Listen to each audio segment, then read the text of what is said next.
Nathan noticed that a little boy didn't get off the last bus stop and asked him where he was going. The boy asked if he could sleep on the bus because he had no idea where his mother was, but Nathan had a better solution.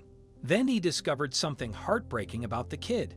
Before we continue, please take some time to subscribe to Dailydose, like, and share this video with your friends. It might brighten their day and inspire them to do good. Also keep watching because an important lesson awaits at the end of the video. Hey kid, this is the last stop. You have to get out, Nathan said from his spot on the driver's seat of the bus. A little boy was his last remaining passenger, but he had yet to exit the bus. He saw the kid standing and approaching him with his hands in his pockets. "Sir, can I spend the night here?" the boy asked, looking down at his feet. "On the bus? That's impossible. My supervisor would kill me," Nathan answered, shaking his head. "Where do you live? I can walk with you after I leave my bus at the terminal." He should have asked more questions on the phone because they reached the hospital, asked for Melissa, and discovered something shocking. The boy shook his head. "I don't know where I live. We had just moved to this city, and my mommy was supposed to get on one of the stops. She didn't," he revealed, his lips quivering in fear. Nathan had no idea what to do, but he couldn't leave the kid alone, especially if his mother was missing. He decided to take him home. "What's your name, kid?" he asked when they reached Nathan's studio apartment in Ohio. "Carlson," the boy answered, looking around with his hands still in his pockets. Nathan also asked him about his mother. Luckily, he knew her full name. They could start there. "Okay, make yourself at home. I have some sodas in the fridge. You can grab what you like, and I'll make dinner soon. But I'm going to make some calls first," Nathan said, pointing him towards the kitchen. He saw Carlson grabbing a Coke and went to his bedroom, pulling out his cell phone.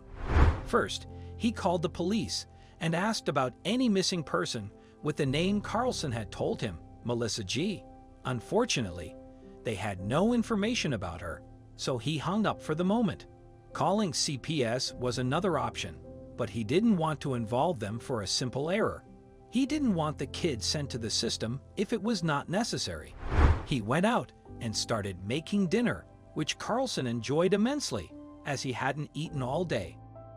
Nathan realized the boy was tired because he had been riding the bus the entire day.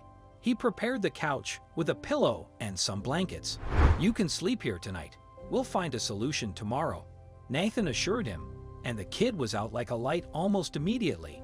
The bus driver went to his room and fell asleep thinking about solutions to the issue. In the morning, he had an idea. He called the 2 local hospitals in the area to ask about the woman. "I know this is highly unusual, but I'm looking for this person. Her kid was on my bus all day yesterday, waiting for her to get on. Please, if there's any Melissa G. interned right now, please tell me so we can check," he begged the lady who answered the phone. "Okay, I'll help. But don't tell anyone," the lady replied, and Nathan could hear the sounds of her clicking a computer keyboard. "There's someone with that name, but there's no emergency contact. They must have gotten her details from an ID in her pocket or purse." "Thank you so much," Nathan said, and went into the living room to give Carlson the news. But he should have asked more questions on the phone because they reached the hospital, asked for Melissa, and discovered something shocking. Carlson's mother had been in an accident early the previous day. She went through surgery and was now in a medically induced coma. The doctor gave them all the details and said they would have to wait to see if Melissa made it. "Are you her husband, sir? We need you to complete some information," a nurse asked after the doctor left them to wait. Carlson started shaking his head, but Nathan placed his hand on his arm and answered the kind woman. "Yes, I am. What do you need?" The nurse asked him questions, and Nathan had to lie about a few things to keep up the facade, but he felt justified. He wanted to protect this kid and his mother, who were alone in a new city. "Thank you," he told the nurse when she finally left and let them sit with Melissa in her hospital room.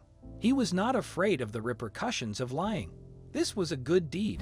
Unfortunately, the doctors couldn't wake Melissa up that day, so Nathan took Carlson back to his house, promising they could come the next day. He kept his promise, although he had to leave for work that day. But at the end of his shift, he returned to pick him up. They repeated that routine for a few days until, one morning, Melissa was wide awake. The doctors had finally determined she was well enough to wake. The woman on the bed raised her arms and gestured for Carlson to come for a hug, and Nathan smiled as the boy ran straight to his mother. He started speaking a mile a minute, and it seemed like the woman couldn't keep up, but she was smiling. Then the kid started telling him about Nathan and what he had done for him. "Thank you." The woman breathed sincerely, not letting go of her son. "You're welcome, but I did lie to these people, so if anyone asks, I'm your husband," Nathan joked, lightening the mood, and Melissa laughed despite her painful, healing injuries. They talked for a while before Nathan had to get to work, and he wished them the best of luck, not planning to see them again. However, he returned to the hospital at the end of the night with a look of chagrin, and Carlson greeted him with a tight hug. "Why are you back?" Melissa asked him a few hours later when Carlson had fallen asleep on the couch. "I don't know," he sighed. "I kept thinking about you and him the entire day.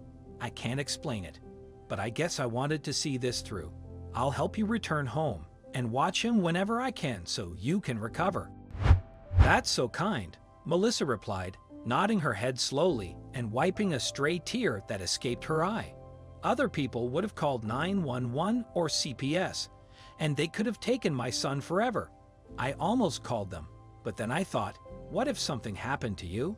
There had to be a reason why you didn't appear, so I had to try to find you first, he said, and they gave each other an intense look neither understood yet. That night, Nathan stayed in her hospital room, and they talked for hours until they both got tired. He fell asleep on the chair, which was terrible for his back. A week later, they let Melissa go, and Nathan helped them get home, which was luckily not far from his house. Soon enough, he started coming to her house every single day.